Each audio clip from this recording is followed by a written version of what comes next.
Hello everyone, Darkside Phil here, and welcome to another edition of the Hateful Truth video game review series where I give you maximum truth and minimum bullshit regarding the latest video game releases, and this is a special edition, ladies and gentlemen, because this is a mini review, meaning what I'm reviewing today isn't something that's a giant retail release, but something that I took a lot of time to dedicate to get through and play, and I want to give you my honest opinions on it. Today we're going to be talking about the first of the episodic DLCs for last year's hit survival horror game, The Evil Within. This one is called The Assignment. So let's talk a little bit about The Assignment. Let's talk about exactly what it entails and my overall thoughts about it, okay? The Assignment is the first of two episodic DLCs that are story-based for The Evil Within. And what that means is a lot of people last year had issue with the game because it didn't necessarily give 100% explanation to everything that happened, right? There was a lot of uncertainty in a few situations of who is this character supposed to represent? What happened at the end? Was there a definitive ending? And there honestly wasn't. It was more open to interpretation. You couldn't 100% definitively figure out what had happened at the end of the game. And so when this was announced that the DLC for The Evil Within was going to be based off of a supporting character, right, named Julie, she was actually the partner of the main character, Sebastian, of The Evil Within, but during the course of the original game, she became more of an enigmatic character, where it almost seemed like she was a double agent. She was working for someone. She knew about the experimentation going on inside of this asylum, and somehow she had some kind of a hand orchestrating everything that was going on during the course of that game, okay? So all of us who played The Evil Within last October have kind of been like waiting for more. Like, when are we going to get more explanation as to what happened in the game definitively? What happened? Is it over? Is it still continuing? Who's responsible, etc.? And now we finally have that opportunity with The Assignment. The Assignment is about 4 solid hours. Now, let me restate that. It's probably, if you rush through it, about 2 to 2.5 hours. If you take your time, you try to go around solving all the puzzles, finding all the collectibles, could probably be up to 4 hours, and especially if you died a few times like I did, 4 hours of new content for you. You do immediately jump into the feet of Julie, okay? And she, right off the get-go, starts revealing critical plot points about the game. Now, I don't want to spoil, so I will let you guys know, even though there'll be very minor plot spoilers in this mini review, it's not going to completely spoil the plot of the DLC for those of you who are interested in playing it yourselves. All I will tell you is this. It's revealed that she was working for a secret organization, as we suspected during The Evil Within, and that she was there primarily for an extraction job, okay? Now, what the DLC does is shows all the events of The Evil Within from her perspective. And what you actually find out is that things that she experienced were actually, in a lot of cases, a lot different from what everyone else was experiencing during the course of the game, which is pretty neat. It's almost like a what-if scenario if you were this person instead of Sebastian, right? And I liked that. I thought that it was quite interesting to get that story elaboration. And if anything, the one thing I could tell you about The Assignment is that if you liked the story of The Evil Within and you were craving answers for months, this is the DLC for you, because it will reveal tons, although it will open up even more questions by the end of it, okay? So this DLC, in that regard, is a big win, and it's going to deliver for you if you've been waiting. However, and this is where I have to say a big however, if you're playing this DLC because you like the gameplay of The Evil Within. You remember what I'm talking about? When The Evil Within was released and everyone said, oh, it's kind of like a throwback to Resident Evil 4, where you have limited resources and ammo, but it's more of an action-based third-person shooter, where you can get new upgrades and weapons over the course of the game and improve your character. And it really was. There were a lot of parallel comparisons drawn to Resident Evil 4 with The Evil Within's gameplay, especially because it's designed by Shinji Mikami, the original creator of Resident Evil 1 through 4, right? Not so much in The Assignment. In fact, I would even go as far to say that they went out of their way to try to make the gameplay of The Assignment way different than that of the original game. And what I mean by that is, Julie is not any kind of a weapons powerhouse. She doesn't have any abilities that you level up through experience points or collectibles during the course of this DLC. She's basically almost completely defenseless. No gun. In fact, for one of the earlier scenes, she said, oh, no gun, so now you know you're not going to have any gun to defend yourself. And it's mostly about stealth and sneaking. Now, there was some significant amount of stealth and sneaking gameplay in The Evil Within, and most people who watched my original playthrough said I did a pretty decent job of using stealth during that playthrough, but it was a good mix of action and stealth. Here it's almost 100% stealth the entire DLC, with the exception of one very short sequence where she happens to find a gun and start shooting a ton of enemies. There's different kinds of stealth. First of all, there's going to be areas where you're completely defenseless. There's no way that you can defend yourself. You have no weapon. You just have to go from point A to point B, either not being detected by enemies, outrunning the enemies, or outsmarting them, meaning maybe using a bottle to make a noise down a hallway while you go through a ventilation grate or something like that to get through to another room, okay? There's also going to be segments where you will have the ability to stealth kill enemies because you found maybe an axe or something that's a melee weapon, but these are few and far between in the course of this 3.5 hours or so of gameplay in the DLC. Most of the time, it's all about you trying to survive, staying away from enemies, and also exploring. And honestly, the biggest chunk of time that I spent during this DLC was not fighting enemies, avoiding enemies, or anything like that. It was exploring. And what I mean by that is in the classic vein of Resident Evil, where there were always collectibles and things that you would try to collect in the game, hidden emblems, puzzles, the same thing's present here in the assignment. In fact, over the course of my playthrough, I found several audio logs hidden throughout the stages where you would play back a log from Dr. Jimenez, if you remember, one of the main characters of the original game, the doctor who was doing all this research of the STEM experiment at the asylum. And he's basically giving you all of his insight into things behind the scenes. And through these audio logs, it actually gave a lot of additional story that I hadn't either caught on to or maybe just didn't understand of the original game, and they were very much appreciated. In addition to that, you'll find some case files that, a little bit of information, but didn't seem too interesting to me. But also, there is the main collectible of this DLC are the safes. Now, if you remember, there was a guy, I think it was called the Box Head or the Box Man or whatever he was called from the original Evil Within, the big burly guy with the safe on his head. In this game, you never find him, because keep in mind, that was probably a hallucination of someone else in there, and it has nothing to do with you, because you're a different character. But those boxes still exist, and these are puzzles. Now, I found that there were probably 4 major ways to solve the puzzle. Either you were going to try to figure out the button sequence that you press buttons to open it, based on blood stains on the buttons, because I guess whoever locked it had bloody fingerprints.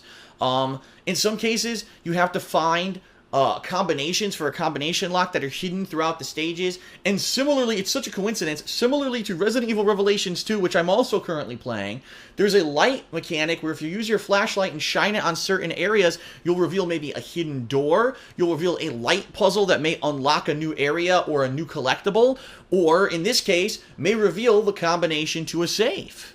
Okay, so that's another way. And then there were a few other puzzles. I won't go too much into detail, but for the most part, I think there were 4 major ways to open these safes. There's 8 of them over the course of the DLC. And I found 7 out of 8. So I was a little frustrated when I missed the last one. I was like, shit, right? So that's basically your main side content, is you're going to be looking around for these collectibles, the safes, the audio logs, and, you know, that kind of a deal. So a combination of sneaking, survival, investigating, looking around, you know, exploring for these side areas, and then every once in a while there'll be, you know, plot elaboration, a cutscene here or there, as you maybe interact with the characters from the main game of The Evil Within, including Sebastian, Joseph, and a few others. Now, here's what I liked about the game, and here's what I didn't like. I'll be quite honest with you guys, because I'm going to try to make this a shorter review. I liked the plot elaboration. If anything, any of us who played The Evil Within months and months ago were dying for more answers. You're like, that was a typical horror movie cliffhanger ending, that it did have a definitive ending, but you don't know if that's really what happened. Or keep in mind, if this is a big mind experiment, maybe they're all mind-fucked and they think they're escaping the asylum and they're not, right? We don't know what's going on at the end of The Evil Within. It's not a definitively explained ending. And we were all almost like, damn, we want more because we want to know, did it end, did it not end, what really happened here? So if anything, this DLC does a great job of answering a lot of questions. It let me get a more complete picture of what was going on during The Evil Within, but it also does open up other questions, like who is the mysterious employer of Julie, who's doing this, this double agent kind of a deal. She's not only the partner of Sebastian, but she's working for this mysterious corporation. What were their overall intentions with this STEM experiment to begin with? Why did they even have it? Why did they finance it? And there's those kind of questions that are going to be going on during the course of the DLC. I didn't like the fact that the DLC completely changed up the gameplay of the game. Like, you would think if you're going to make a DLC for your game, and it's supposed to continue on the game or give you another aspect or insight into the game, you'd want it to be more like the game, because if you liked the game and you held on to the game to play this DLC, you probably want more of that style of gameplay, and it's not present here. No running and gunning at all whatsoever. Again, no upgrading. You never find ammo. None of that is present in the DLC.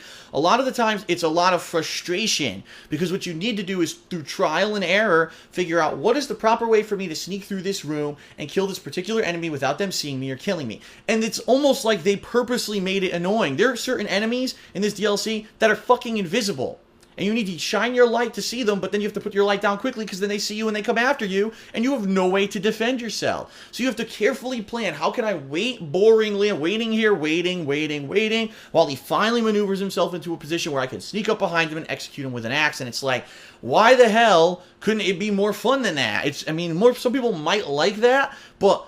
And yeah, I did play games like that last year, like Alien Isolation, but when the main game of The Evil Within was so different, it kind of is jarringly different. In particular, there's this one segment that is very poorly executed, in my opinion. It's the segment, and this, spoiler alert, this will be a critical plot point for those of you who, maybe if you played the original game but you didn't play the DLC yet. There's a point where Julie interacts with Joseph. If you remember, during the course of the original game, Joseph was overcome with the madness and turns into like an evil zombie during the course of the game. There's a segment where he's trying to kill you, and it's your job to crawl and basically sneak around a series of like 4 different rooms, grabbing axes so you can melee attack him from behind several times for him to die. It's annoying as shit because it's boring. You're like, this is silly. Like, I wish you could get over in a minute, but you end up trying to sneak behind him. Oh, he just by chance turned around and saw you. Now you got to run away because you have no way to defend yourself. Hide under a bed, get your health back. Okay, go into another room, wait for him to walk towards you, push a light. Oh, he's blinded. Hit him with the melee weapon. Run away. By the way, one really annoying thing, Julie has like no stamina. Now, this is supposed to be a girl who is working for the police force. How does she have no physical stamina? She runs like 4 steps, and I shit you not, she's out of breath, and anything that's chasing you is going to catch you and hurt you or kill you instantly. It's like, why is she so fucking weak? Like, don't you have to pass a physical fitness exam to be law enforcement? How could she possibly be that winded after walking 3 steps? It makes absolutely no freaking sense. And so, in particular, this fight against Joseph is annoying, boring, and once you get past it, it's like, thank God I'm past it. I wish I didn't have to do that. But again, that's not the only segment like that. Most of the gameplay is that kind of frustrating, bide your time, wait for a moment, either sneak by or finally get one cheap hit in, and then you can finally progress. And it's like, this DLC could have been beaten in like an hour if you had weapons. But I think that it's not what they were going for. You know, they wanted you to feel like more classic survival horror. You don't have a means to defend yourself, but at the same time, that's not what the original game was. So I'm kind of torn on it. I thought that, first of all, this is a season pass DLC, meaning you got to spend $20 to get it, okay? And you're going to get this, another DLC, and a third DLC. The third DLC you're actually supposed to play as that Boxman character in a kind of a cool scenario where you get to maybe find out finally who he is. So that's going to be neat too. So really, when you divide it, okay, it's 3 DLCs, divide 20 by 3, it's going to be, what, $6 or so for the DLC? $6 for 3.5 to 4 hours of gameplay. Okay, it's not that bad. I've seen some DLCs that are way shorter than that, you know what I mean? Story-wise, great execution, and I'm even more excited for the second one to find out the end, you know, the end of her story and what really happened at the end of the game, because I'm hoping with her ending, you'll get to figure out what really happened at the end of the game. But at the same time, the gameplay was so frustratingly annoying to get through, to get to the point. I would almost say to people, unless you absolutely want to experience every piece of gameplay of The Evil Within, don't get it. Go watch someone play it. And I hate to say that because I know the game devs probably put time into developing it right, and they want you to buy it and all that. But quite honestly, the full story should have been fleshed out in the original Evil Within. You shouldn't have had to wait 6 months to spend $20 to get some more hints at what really happened in the game. It should have been in the fucking $60 retail game to begin with. So it's kind of like them trying to edge you on to get more money.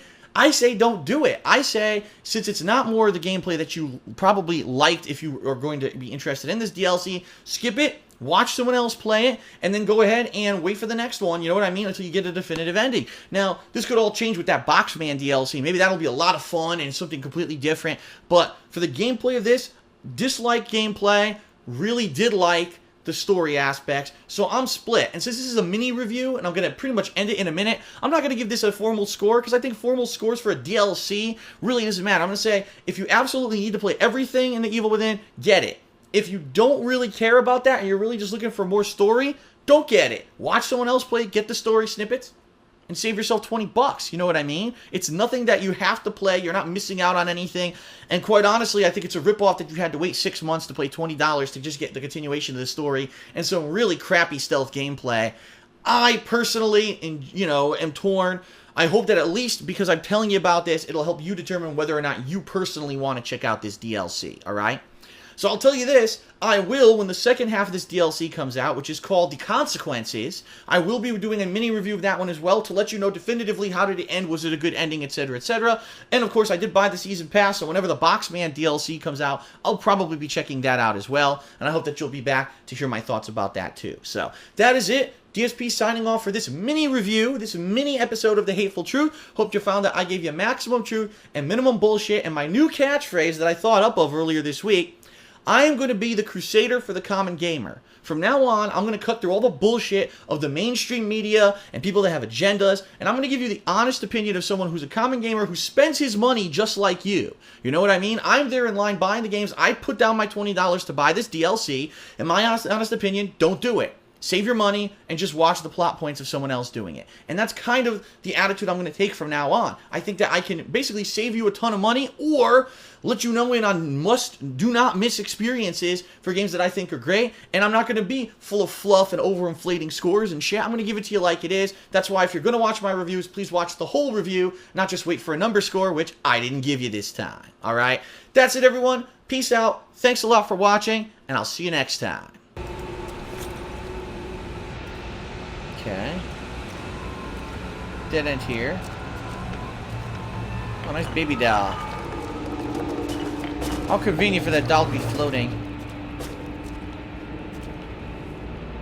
Floating on a little pallet there. What's this?